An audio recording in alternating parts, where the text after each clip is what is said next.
If you like what you hear in this podcast and want to help us keep the lights on, then you could support us on Ko-fi for as little as a £1 one-off donation. The links are in the episode description. Thanks for your support.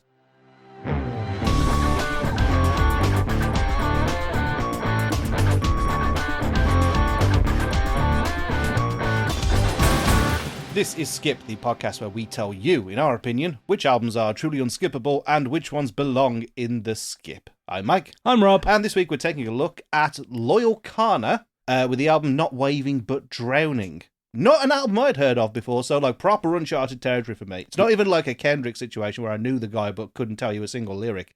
This feels like a true, like, hopefully, diamond in the rough of an artist, an album.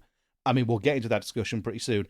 Who sent this one in? Because I haven't checked the sheet. So this one actually came in from my cousin. Ah, there you go. Yeah, so cheers to this one, Al. He said it's a great listen start to finish. Feels like he's storytelling through each track. Fusion of jazz, hip-hop and soul gives me big feelings of nostalgia. And it's such a good album to just chill to. He's not wrong.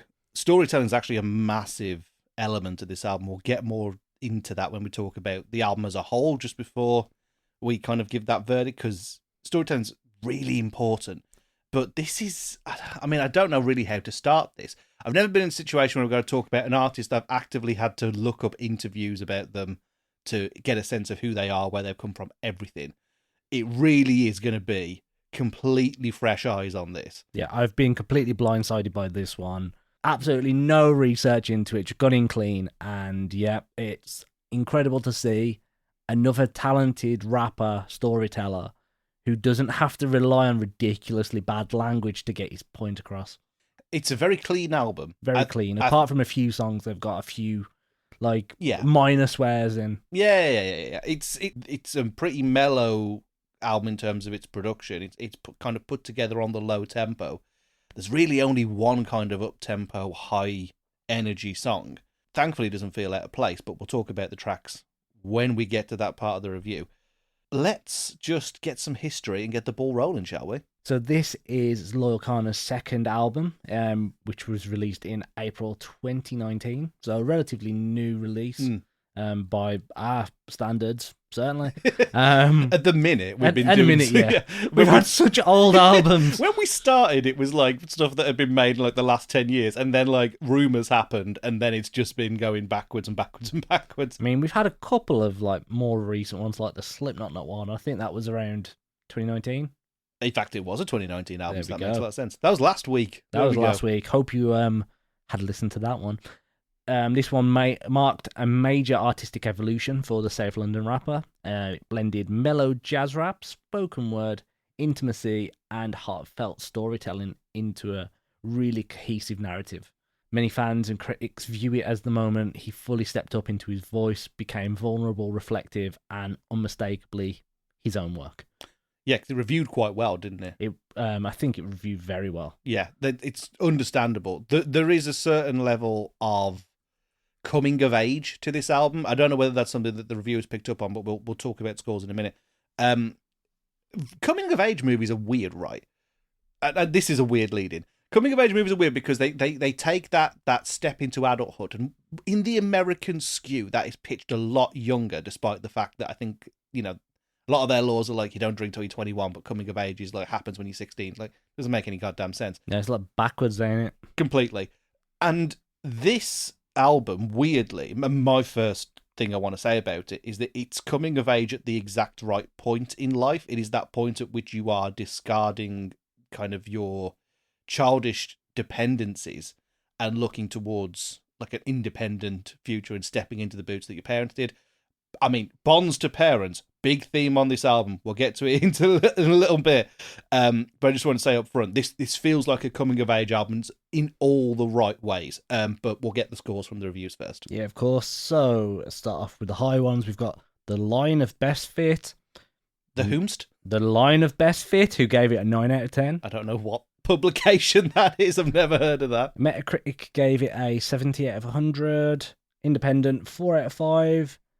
And then, unfortunately, the rest were middle of the road. So, Enemy with 3 stars, but what did they know? The Observer. I don't know why have I got such a beef with the Enemy? The Enemy are shit. Like, I mean, they are, I'm but there I with you I on seem it. to slate them every time we do one of these. The Observer, 3 out of 5. DIY, never heard of them. 3 out of 5. Guardian, 3 out of 5. All Music, 3.5. So middle of the park for the majority of them, but some of them did rate it quite high, including the line of Best Fit, which is an independent online magazine based in London. Okay, Great. sure.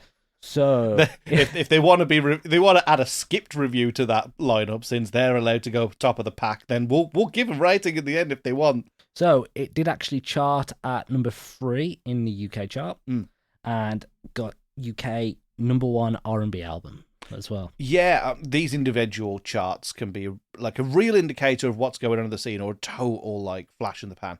But 3 on the normal charts, that is pretty good. Again, for an artist I have no real connection with. I am still very much a millennial, and therefore not on the pulse of what's hip, new, and exciting. I am on the pulse of what's going wrong with my fucking back. So if you want to hear about that, I can deep dive that shit like it's Zane fucking Lowe.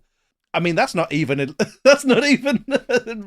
like a relatively new DJ anymore. That's very much the boomers' favorite. So yeah, it's really hard to stay on the pulse of stuff, especially when you're kind of entrenched in a subculture in the ways that we are. Yeah. Like, MCR might be teasing a new album. That's the only thing that my fucking feed wants to talk about. So yeah. Even though critics did give it a very mediocre review, retrospective reviews actually placed it as one of the standout hip-hop releases of the 2010s. That is something that is interesting, considering when I was looking for interviews, what I did find was a lot of street interviews with people going, a lot of people don't rate Loyle Carner highly, as they should, as this kind of like underground hero of UK. I don't want to pigeonhole him and say he's UK rap or UK R&B. I think there's a lot of inspirations that he's pulling from in this album, and I think pigeonholing him is probably not the best thing to do. Completely agree. But for the sake of simplicity, he calls himself a rap artist. That is what I'm going to refer to him as going forward. I think that's the best way to reference him, to be honest. He's a blend of street poet, R&B artist, rapper, spoken word artist. Like, I think the best way to put it all together is UK rap artist. Oh yeah, sure. It's interesting that you picked up on that. I very much picked up on that. And I was watching the interview with him with, I want to say Radio 1 Extra, but I'm not 100% sure. Citation needed, don't know. He lists one of his... He's got musical influences that are like within the family, which are very interesting. But one of his influences is Benjamin Zephaniah. The late, great Birmingham poet. I was going to say one of our own. So I was very pleased to hear that name. But it makes a lot of sense when you listen to it. The down-tempo nature of the way that he delivers all of his music.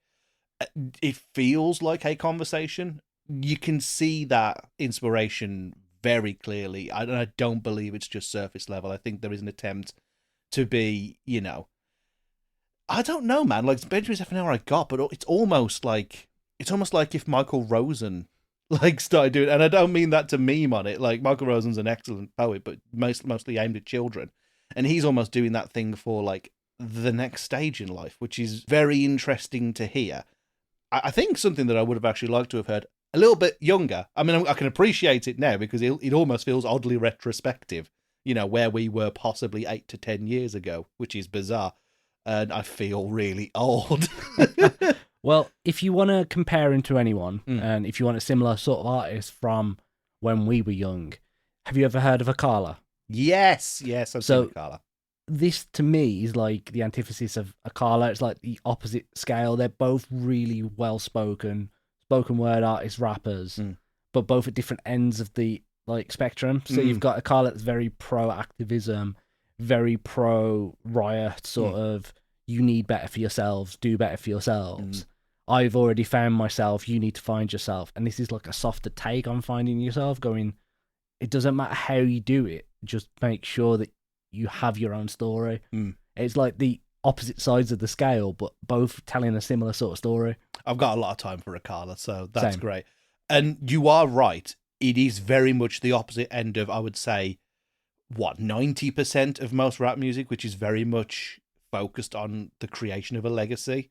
And what I like about Loyle Carner from the interviews that I have watched, weirdly, one of them was with Maisie Williams. I don't know why I was watching that. But the thing that he was most excited for off the back of this second album was getting a dog. Dude just seems very normal and very well adjusted. Just seems like a nice guy. There's elements to that I want to talk about in the realms of authenticity later on in the review, and I'll get to them. What I like is that his music puts across somebody who is, I don't want to say nostalgic. I think it's retrospective, whilst at the same time moving forward with optimism. And that's kind of something that we don't have a lot of at the minute. And certainly in 2019, we also did not have a lot of. So it's kind of nice. It feels oddly escapist to focus on the positives of the mundane, if you know what I mean. I'd characterize it as human.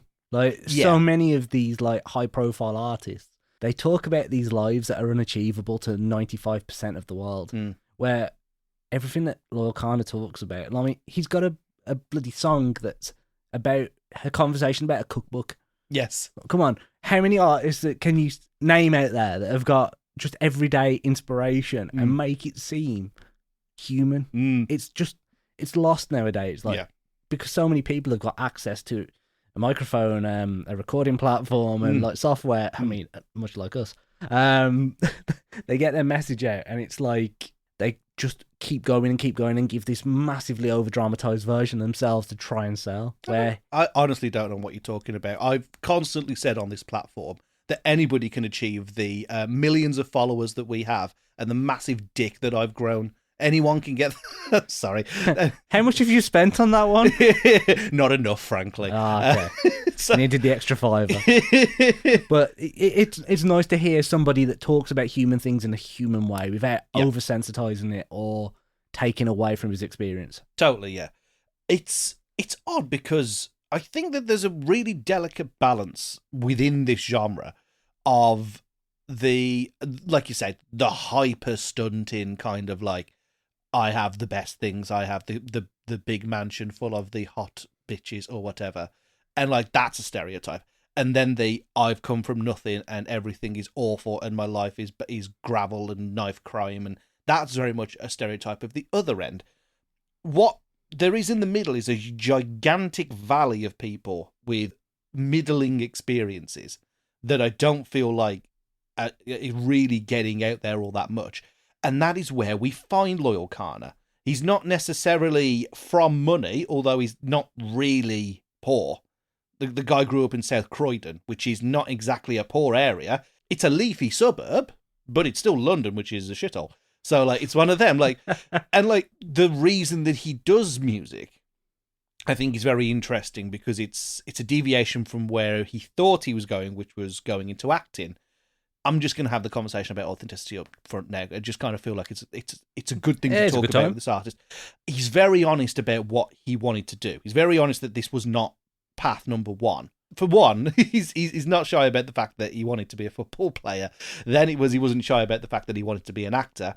Does have a few acting credits, but he's also privileged enough to have been able to connect with theatre at a young age. It's not something that a lot of people that live around London have access to, despite the fact that they are surrounded by it. You know, you go on the tube, every poster is for a West End show. I guarantee you 80% of the people that pass those things every day don't have the money to afford those tickets.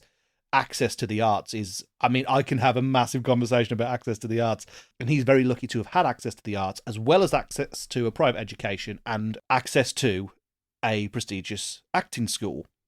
So the guy's not exactly hard up.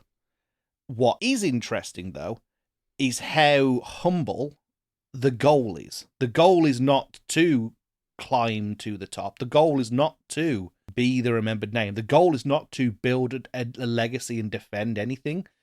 The goal is to live. And I think that really came across in this particular album because it's talking about, again, I don't want to use the word mundane, but it's the ordinary. The everyday. The everyday. In the exploration of what he wants to achieve, the things we confidently know about him is that he wants to fall in love and meet somebody, wants to have a family, wants to have a pretty stable life, but nothing aspirationally kind of like top of the pack. And you know what? That is very refreshing. It is. It's nice to not hear someone go, I've got $1 million on my wrist. I've got this ridiculously expensive jewelry on. I've got all the big designer clothes. It's just nice to hear. I just want to thrive. Mm. Like it's what everybody strives for. The working person nowadays, they just want to survive. Mm. They'd love to thrive, but most people are just trying to survive. And he's very much in that sort of middle of the road area. Where he's going, I just want to be able to live comfortably in London. And a pertinent counterpoint to all of that is that a lot of people obviously don't start on the same platform that I was going to call him Loyle Carner. It's not his name. It's a spoonerism of his two surnames. It's a double-barreled surname, which can only ever mean that you've got a bit of money behind you or you've got nothing. Bit of social politics for us there. Yeah, Benjamin Coyle Larner is the guy's actual name. So you got a spoonerized thing, whatever. He started from a position where he was able to attend private education, a drama school, and have access to the arts. It's more than what most people have. I think then to go on to create something that is very relatable, that focuses on, like you say, an actualization of relationships, both with, your romantic partner, your parents, and your community. That is so goddamn refreshing and made this a joy to listen to, purely because it wasn't trying to be grandiose. I think we've had a lot of music in this space that is very grandiose, and the relatability has only declined. I think we're seeing a lot more artists nowadays realign themselves where their fans are at. And I think this album does that really, really well. Yeah, 100%. It shocked me how relatable this album was. Like, I was not expecting it from hearing such a weird name. Like, I've never heard the name Loyle before. I was like, this might be a bit different, especially considering that my cousin, the guy that recommended this, is like a DJ. He's like, I think, don't kill me for this, Al. I think he spends a lot of time making house music. Okay. He's actually been nominated by BBC Introducing this year. So, there we go. There's a plug for you, Al. But yeah, I wasn't expecting it to be as soft and melodic. I think that's a nice way of putting it, melodic. Yeah. However, getting back into the actual album, there were 4 singles. A normal number of singles. I like him even more. And me. So we have, forgive my pronunciation, Ottolenghi, You Don't Know, Loose Ends, and Angel, all released within a 6 to 7 month period. A normal album cycle. I know. It's in nice. This economy. It's refreshing. It is just nice. And the selection of tracks, it covers old bases as well, which is unusual for most artists. Tend to stick to one particular sort of area when they're recording or when they're releasing like similar tracks from an album. They try to go, okay, these are all very similar themed, where he's just gone, I like these. It very much lends to the kind of the authenticity that he's putting forward. And, we can have a conversation about how manufactured that is or isn't, but from the research that I've done about the guy, I do get the impression the music is the exact thing he wants to make, and it is just trying to put to song things that feel important and real in his world. There's a lot of interludes across this album, and those can be at the start of songs, they can be their own standalone tracks that have very much give the impression that he's pulling back the curtain on how things are being made. It is always a stylistic choice to do that. I don't think there's a possible way of including those things and it not being a choice. Every piece of art is a choice, and all art is political, and Christ knows what.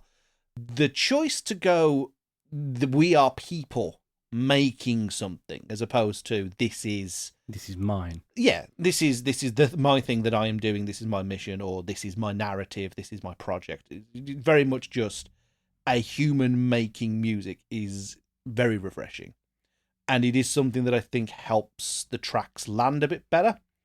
One thing I think you can levy a criticism of is his vocal style, and I don't say that as a bad thing, but I do want to point out you're not going to be hearing accomplished singing in this album. And I think vocal strength is something that perhaps some people may or may not land very well with this. Although I can see you want to come in with a point, but very interesting, because I've researched and I want to do it. He was doing an interview, again, I feel like he was with the BBC, and he said something to the effect of, My favourite singers are singers who can't sing, because there's this layer of kind of authenticity in that. And I do think that, again, it is an artistic choice to deliver everything, not monotone, but in a comfortable register. And I think it fits that melodic, soft music a lot, because it just kind of feels like a chat with a mate with backing. But then that's where the family thing comes in. Yeah. Because he gets all of his friends and family to collaborate Yes. with incredible singers like Georgia Smith coming through and adding their backing vocals and providing that vocal strength. So he doesn't need to worry about being that strong of a singer himself, because he has accomplished musicians that want to work with him and provide that extra track for him. It's similar to Mike Skinner from the Streets. Like, he's got his own style. He sticks to it. Like, yeah, he might have subvert points and try something different, but for this album, his vocal style worked. It's actually a really good point of comparison, is the Streets, because I feel like the Streets is a grimier version of this. Yeah. Maybe because it's somebody who comes from Birmingham and he is coming home. He's doing a proper hometown. Thank God for that. Was it 3 dates? It's like a proper little residencies. Thank God. I know. We were like just on the side. We saw the tour announcement come in like the day after we released the pod, which was weird in itself.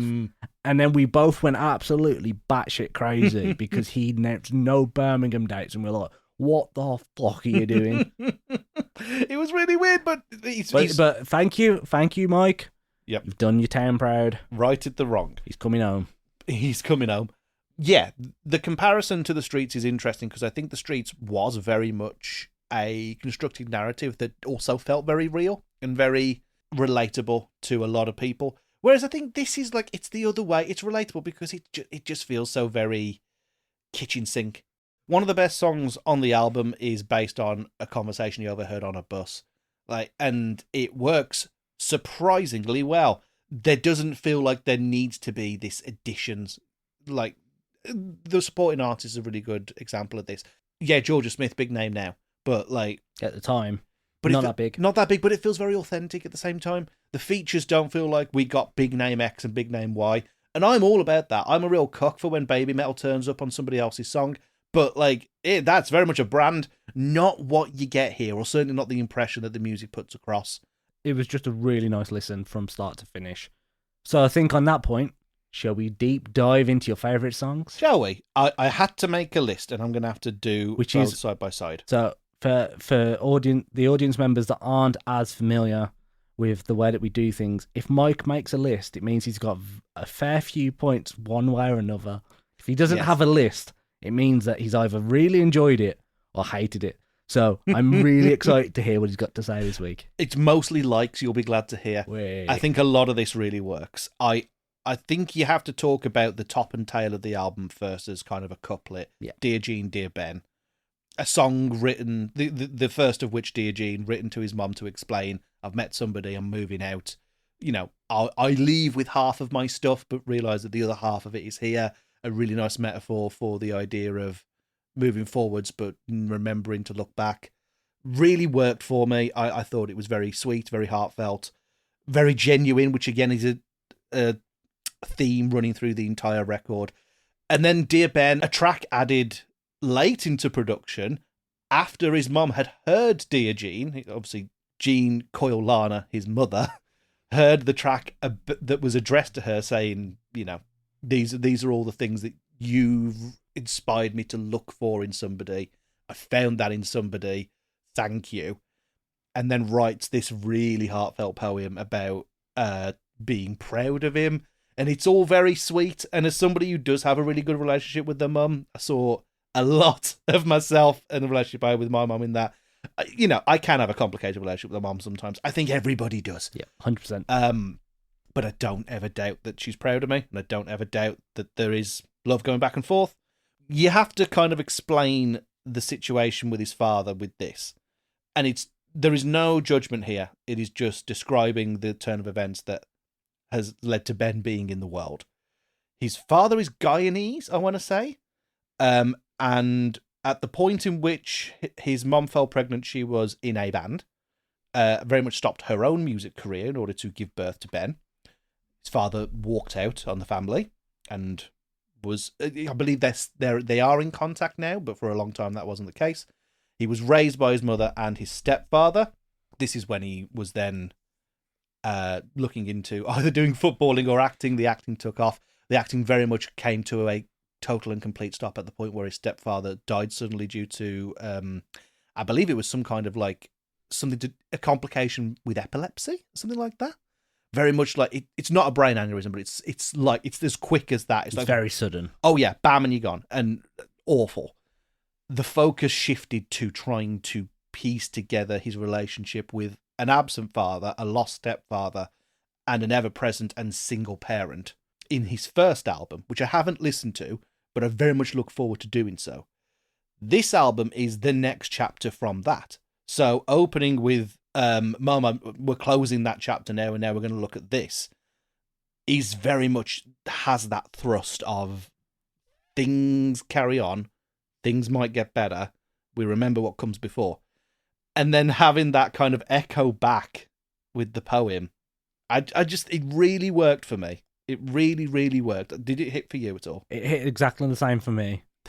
I have no additional notes other than, why did she have to say golden snitch in the end poem? That has got nothing to do with her. Like, it was so beautifully written, but she said, "You found your golden snitch." Does she not know what Quidditch is? Every game has a golden snitch. They're not individual. I mean, I'm going to assume Ben's got to be around our age, I'd have thought. I'd assume so. So, child of the 90s, very much a millennial. Harry Potter will have been a big thing there. You could argue that everybody has a golden snitch because there's somebody out there for everybody.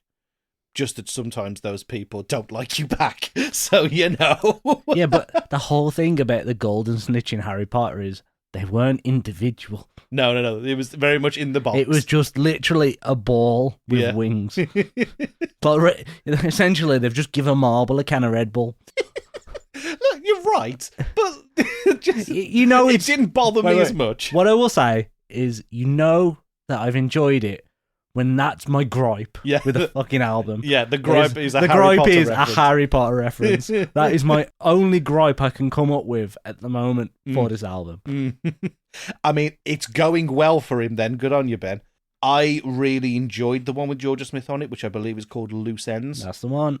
I think that the balance each other out perfectly there. You do get the bit more of the soulful singer from Georgia Smith whilst getting the storytelling from Ben. It was just very pleasant to listen to. It falls in this very introspective, oddly troubled kind of run of 3 tracks on the album, and I loved all of them.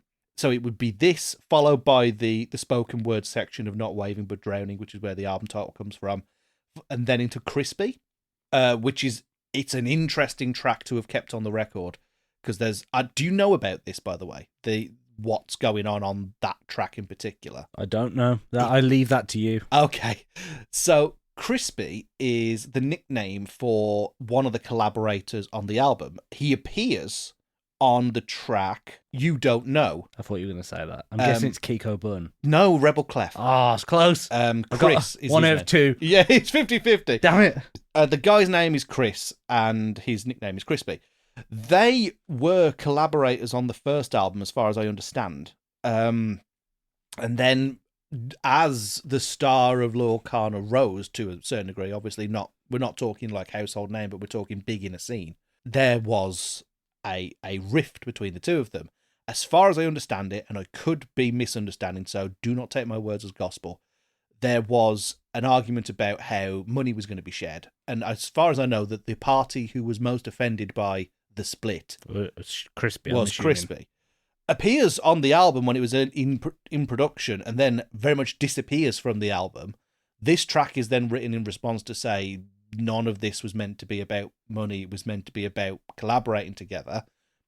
But there is a chase of life still. And there's then that artistic decision to leave a verse blank, to say you have right to respond. It kind of gives that track a little bit of a haunting element towards the end, to know that it's actually the marker of a dead kind of friendship, which I think is actually, it's very unique in the space for it to be. I don't want to describe it as a diss track with no disses. Kind of is, though, because he's saying, mate, I miss you and we should be mates again. This verse is for you if you want to do it. And he gets the cold shoulder, but it goes on the album anyway. And it feels like it's oddly proven a point. But I do think it's also valid to look at it as a reflection of real shit that happens. I have people I don't speak to anymore. I'd like to reconnect with them. I recognise that I've been a twat most times in my life. And those people don't want to re-engage. That's their choice. Going back to the theme of growing up and adolescence and coming of age, you tend to find that sort of thing happens. Like when you grow, like you lose track of old friends that you've had for years, and it just comes to a natural end because you realise, oh, well, things that we used to have in common back then, we don't have in common now. It's like, as you say, that I've lost contact with quite a few people over my years, and there are still a lot of people in my life, don't get me wrong. It's like, we've known each other for what, like... Too long? 28 years now? That would be about right. I'd say firmly in contact for about 15, 16. But known each other for close to 30 years. Yeah. Which is absolutely insane. And yeah, we've had times when we've lost contact. Like, we had contact weirdly when we were 15, 16. Then lost contact until we were 18, 19. Then lost contact until we were like 23. And now you just can't get rid of me. I'm just like a bad smell. Yeah. I'm not going anywhere either, so fuck you. But yeah, I completely agree. It's like those 3 songs work so well as a great narrative story, and it just talks about the honesty of life and friendship and unfinished business and going through the grief of losing people that you were once close to, that you know that the relationship, even if you did rebuild it, is never going to be the same again. It works oddly as a really good couplet with that spoken word. I don't know who does that spoken verse on Not Waving But Drowning, because I don't think... That must be a recording from somewhere, but I don't think it was made for the album, as far as I'm aware. I've no idea. But the idea of Not Waving But Drowning is somebody, putting on that front, being able to mask the grief, mask the depression. And it's not something that is... how should I put this? It's not a new thought, but I think it's very smartly framed around, I could be wrong, but I think that there is a poem, and I think it's by Stevie Smith. Yep. Which is has the title Not Waving But Drowning. It's very much that thing of, oh, well, we all thought he was all right, but, out at sea, waving at us during a swim. No, drowning. Like, a very thinly veiled metaphor for somebody who's all right, the Robin Williams effect, as it were. And framing that around the idea of an apprehension of coming of age, and then realizing that things are going to change, if that is friendship, if that is choosing to have children, so on and so forth, fits the theme of the album really well. And that 3-track run, where it kind of feels like he's losing himself, it's close to perfection. It's very, very, very strong stuff. I've never managed to listen to something that can hit the truth of life so well in such a short segment of time.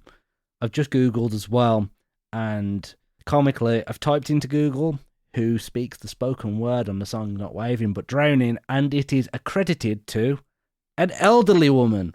So that's great. Thank you very much, Google. That was really helpful. Thanks. And we hope that we really hope that you give us a little bit more fucking information next time. AI is a curse. I absolutely love the poem.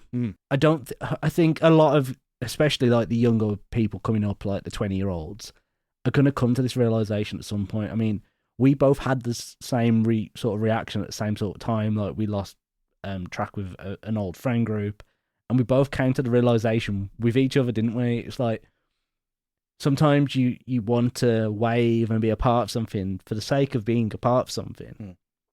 And then you've just got to look back and realize, I'm not doing this for me, I'm doing it for them. Fuck everything else. I need my happiness. And that's what that poem says to me, and it's a beautiful poem. It's explainable that speaks to what we perceived as kind of toxicity in our lives. And I don't know whether Ben has made the decision on this album to talk about toxicity that he's on the receiving end of, or whether he perceives himself as toxic. I think actually he's well adjusted enough to be able to identify his shortcomings.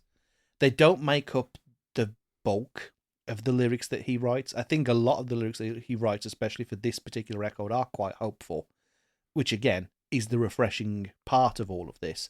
But that 3-track run is fantastic. It is just, it captures the idea of losing yourself and losing parts of your identity, and then being able to kind of muddle a way through. That's going to be relatable to a lot of people, the idea of muddling and carrying on. Very British in a way, I suppose. Well, I'm going to take it to a different track now with a more upbeat sort of rhythm behind it, and it's the one I probably butchered the name of earlier with Ottolenghi. This is the one that's, it takes place on a bus, isn't it? Train, sorry. You were so close. While he was reading a cookbook. Yeah. And the conversation just randomly started. But yeah, it's got great themes of mindfulness and childhood memories, beauty in the mundane. And yeah, it's just on a train, explores how small interactions can spark reflection. And I just think it's so like the Loyle Carner part compared to the Jordan Rakai parts, like they work so well together, because you go from like the soft spoken word elements to really choral sound of Jordan's voice, where it's like angelic in a way. It really works together. However, this is something I'm gonna get you to have a listen to. It very much reminds me, here we go, of the song Neon Cathedral by Macklemore. There was 3 syllables that I was not expecting to come out of your mouth then, and they were Macklemore. I'm going to get Mike to have a listen to it now. 3 hours later. So, we've just had a listen to both tracks next to each other, and what's your opinion? Have I got something right for once? Yes. Yes, you have. Strikingly similar tracks, I will say that. Obviously, I think the main difference between the two is there is a lot more of a troubled storm and bluster going on with the Macklemore thing. That's got a lot to do with American rap. It's got a lot to do with that specific period in American rap as well. And Loyle Carner's not that. Loyle Carner's he's daydreaming in a situation that is happening around him. Again, an artist that's really in touch with his community. The guy still plays like community football every Thursday as well. Like, I guess I'm saying, he's just, what a guy. He just seems like a nice guy. Macklemore, I don't know, but yeah, I think the putting a rap verse next to a soulful singer has always been a method by which you can explore both sides of any issue. I mean, I Raise You Linkin Park. Like, very much an alternative edition of that. But, Mike Shinoda and Chester Bennington, there you go. That's kind of the same dealio. 100%. But it works, and you are right. Strikingly similar themes. And strikingly similar, and sounds as well. But it doesn't take anything away from this track. Both incredible artists. And, yeah, I know Macklemore, probably not the sort of artist you were expecting me to listen to. However, that song, I love Alan Stone, who is the contributing artist on that song. He's got an incredible vocal range. And that's where I found out about that song. And then I started listening to a bit more Macklemore as well, because I will literally listen to anything if it's got a good rhythm to it. It even works when he goes a little bit more bombastic. So I think the highest tempo, kind of like biggest good feel song, like proper puff your chest out music, is You Don't Know. Feeding a lot more into that jazzy kind of soulful inspiration, which has a lot to do with the music that he was growing up with, and the music that his mum was actually producing as part of her group before she gave it up to bring Ben into the world. So hearing that kind of like jazz big band aesthetic coming in on this was really good, and again feels like an authentic, well considered choice, and is generally just a good song as well, like something that I was far from turning off. So very happy with that. And then I'll go into my next top track, Carluccio. Okay, that's interesting, because there are 2 tracks that are not my favourite, and Carluccio is one of them, but I want to hear what you think first. I love the fact that he explores the theme of loss without turning it into something about himself. If I'm going to liken it to anything, it'll be the Bad Boy, I'll Be Missing You song that they released, the cover of The Police. Harry's their party. Right. Where that was done to generate cash rather than celebrate the life of somebody that was lost too early. This has purely been done as his own soul leaking out to celebrate the life and mourn the loss of a close friend. It's so deeply personal. That's what I love about it. He's literally putting his heart out on the page. So who do you think Carluccio is? I'm going to guess the restaurant. Weirdly, you are not far off. Is it the chef? It is the chef, yeah. He was a pretty incredible chef. It still feels kind of authentic because there is that thing running through. I mean, we just talked about Ottolenghi, where he's reading a cookbook on the train, and now it's the idea of a personality chef being something of a role model in his life, and then that person being lost. Food has been a huge part of his life. He talks about food so much. It's like crazy. Like, it's unusual to hear a rapper talk about a love for just the mundane. But food's a staple, right? I think exactly. you can. I say this as food is a love language. Yeah, I mean, I know all too well. I say this as a fat man, spelt with PH, as in elephant. Thank you, Ed Byrne, for that joke. It is, right? It's one of the few things that we can all relate to as humans. And again, that you picked up on that at the top of the episode. It's a very human experience, human album. This connection to food and to surviving and to a shared experience. I mean, I found this out when I went to Korea. Food is very communal over there. And I'm not saying that I think Loyle Carner is big on Korean food, although I imagine he smacks down a bibimbap in his spare time. But he focuses on the communal aspect and that shared love. There's one of the snippets at the start of the album is him buying goat curry from a shop near to the, well, I imagine it's near to the recording studio since they got the microphone down there, which again is all a choice to engage with those pockets of people that make up your life. And again, food is a big part of that. And food's a big part of his culture as well. Yeah. With his heritage. Did you say he's Ghanaian or? His dad is Guyanese, I think. Oh, yeah, okay. So to talk about a celebrity chef in that sort of vein just shows how much of an impact food has. I tell you why I don't like this one as much, because I feel like, because food and heritage are two interesting points. And I feel like he nailed that down on, and I'm just going to double check the name of the song again. Looking back, I feel like he nailed down the idea of a mixed and shared heritage in that song a lot better than this one. And although I do think the focus on the staples in life really work, what worked more for me in looking back was, there's a really powerful line, because he says, yeah, my dad's Guyanese, my mum's English-British, and at some point in history, one of my grandfathers could have owned the other one. I was like, fuck, that hit me harder than I thought it was going to. This idea that at both times you are being pulled in the negative way of each of your two heritages. You are either the posh, privileged, bourgeoisie. The private school, access to the arts white kid, or you are the poor, disenfranchised, second to third generation immigrant who doesn't belong here. And at all times, I get the impression that he was being pulled in all those negatives. And I think that the choice to make the album so baseline in terms of human interaction, so relatable, and therefore finding the joy in that, in community, in love, in people, is the point of the artistic expression. It is the point of the album, is to explore what makes things good and not bad.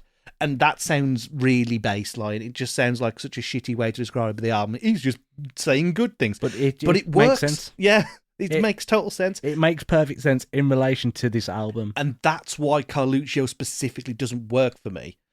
Because I think, although very true to his experience, you know, a celebrity chef being one of his main role models, would that hit with a lot of people of a working class background? I don't know. Who are their role models? I think it's the people that the media idolises, and I don't believe that Carluccio would have been one of those people. But you say that, however, if you look at like working class families in the current climate, if Jamie Oliver passed tomorrow, they'd be heartbroken. I mean, would they? You'd be surprised the amount of people that have like followed Jamie Oliver's career and like watched his cooking shows, like 15-minute, half-an-hour meals, whatever he's doing now. I mean, as he gets slower in age, that number goes up. The bastard did ban Turkey Twizzlers. I was going to say a lot more people will be more in that loss. And he did end up getting the UK a sugar tax, which was fucking stupid. Yeah. Rip diabetics, am I right? Fuck me. You weren't expecting me to go there, were Of you? all the things we were going to say in this episode, Macklemore and fuck diabetics weren't No, I said top of my rip list. diabetics, not fuck Oh, diabetics. right, sorry. I love diabetics equally. But I'd say like someone like Jamie Oliver, Gordon Ramsay, if those sorts of people died like just like that now, Yeah. I genuinely think there would be a lot of like heartfelt emotion from the working class. Okay, Because they do yeah. look up to those. Like Carluccio was a huge chef in like late 80s, so probably an inspiration for his parents. And maybe his stepdad had like something to do with that as well. I don't really know much about the stepdad or where the stepdad was from. For all we know, maybe his stepdad was from Italian heritage and looked up to Carluccio because out of the Italian chefs at the time, he was one of the most upfront and honest about what to serve. It's like I remember him vividly saying, "I will never serve a pizza in my restaurant because that to me is not authentic Italian food." And then when his chain got bought out just before he passed or just after he passed, he started serving pizza, which just fucking burnt every time I had it. Maybe that had something to do with the inspiration. However, I do not have any negatives for this album. I didn't love the way that the Sail Away freestyle is structured, but it's a freestyle. And I think that's everything I wanted to say in the negative pile. I think even in Carluccio, which I still feel doesn't work, I think you can make an argument for there being an interesting look at the idea of positive male role models, which, Lord knows we need to be having that conversation more. So they're still good even in the bad. And then it's just, I didn't really vibe with the Sail Away freestyle. I'm still like a stickler for structure. I like structure. I like when it's considered. It's why I like beat poetry. I'm one of those fucking weirdos. So that just didn't really go with my kind of... Does it detract from the album? Didn't detract from my enjoyment. I'll tell you that. There we go. I will tell you that. I think that brings us to the conclusion. I don't think you're going to be shocked by what I have to say. So, give me your verdict. No, you first. Go on. I insist. Okay. Yeah, this one's going up there. I'd say that this one is probably battling for one of the highest positions that we've had so far. I have sat down and listened to albums and gone, oh, that's great, and enjoyed it. I don't think I've ever sat down and listened to an album in its entirety in its first go and go, damn. Especially considering that this has been the album that I've been listening to, like, mourning the loss of my nan. And it just, it's hit that little bit harder. I've genuinely used this as a bit of an escape. And it's worked. And it's a beautiful album. And yeah, it's unskippable for me.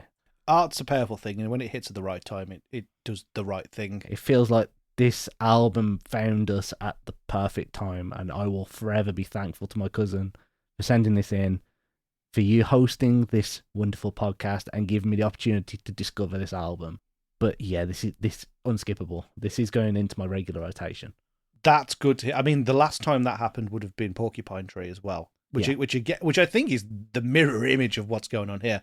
Porcupine Tree's Fear of a Blank Planet felt like a doomsday clock of an album. That's a good way to put it. It was the prophetic kind of retelling of the end of the world that has yet to come to pass, and was important for a lot of reasons. And this kind of feels the other way, right? It doesn't feel like an album that is trying to make more of a point other than serving as a snapshot of a point in time, but a point in time that a lot of people will relate to, and a point in time that a lot of people are going to have very mixed feelings about. I think it shows that there's a very good songwriting talent on display here. He's really thought about the narrative he's trying to put forward.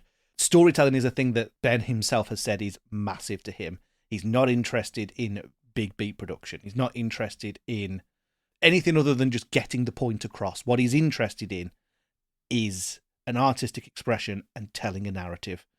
And whilst this isn't like, say, A Grand Don't Come for Free, it's not a story, I get a very good sense of the point in time that he was writing this, and I get a very strong and clear picture of the story he's telling about the generational passing of the torch when it comes to being your own man. for that reason, I am going to agree with you this time. I was 50-50 when I first heard it, but I think the more that I found out about Ben's kind of artistic approach and really analysing what's going on here and considering the choices he's made, even if there are questions about authenticity that may go unanswered, I don't think the answers to those questions are important compared to the message, and the way that he's done it is incredibly enjoyable. So I will say unskippable this time. I don't place it as highly as some of the ones. I've been really blindsided by some stuff. Kendrick is still going to be, like, as yet to be removed as the biggest surprise this show has brought us. This is comfortably the level of stuff that I just already like. In some of the best ways, it reminds me of the music of George Watsky when he's being very honest and open about being a fuck-up. I don't think Ben Sane is a fuck-up, but there's a reality to that. And sometimes a dose of positive reality is refreshing and powerful and really appreciated. And I do think that you've got a newfound admiration for rap artists from hosting this podcast, because you couldn't have any more chalk and cheese rap artists than Kendrick and Loyle Carner. Oh, 100%. And I think this, because I've always been a big fan of rap, like R&B sort of influences, and you've always been a bit like, if I like it, I like it. And Watsky is a good example. Like, that's the sort of rap that you liked, but I think this has kind of opened your eyes to there's more out there than just what is perceived by the media as everyday rap. Yeah, this is it. It's not striving for huge technicality. It's striving for earnestness. It's not something that I know other artists are really achieving at the minute, so glad he is, and glad we've got this here. That's a fun one. We've had a big, long streak of skips, so it's nice to have one that isn't. Oh, 100%. We're starting 2026 off strong. Yep, apart from the last couple of episodes. Shh, they don't count. Maybe you should go and listen to why those things may or may not be unskippable. You can do that by going to the Linktree, linktr.ee/skippedpod, SKIPDPOD. Or you can give us an email at skippedpod@gmail.com. That's SKIPDPOD@gmail.com. That's if you want to send in your suggestions, which we are still taking. I think we're at like 70 or 80 suggestions now, and we're working our way through them. The hit to fail ratio is now a third. So you guys have got to up your game. You got to send in the best thing you have. So the gauntlet is laid for you, and we'll see you back here next week for another attempt to get on that unskippable wall. Bye, everybody. Bye.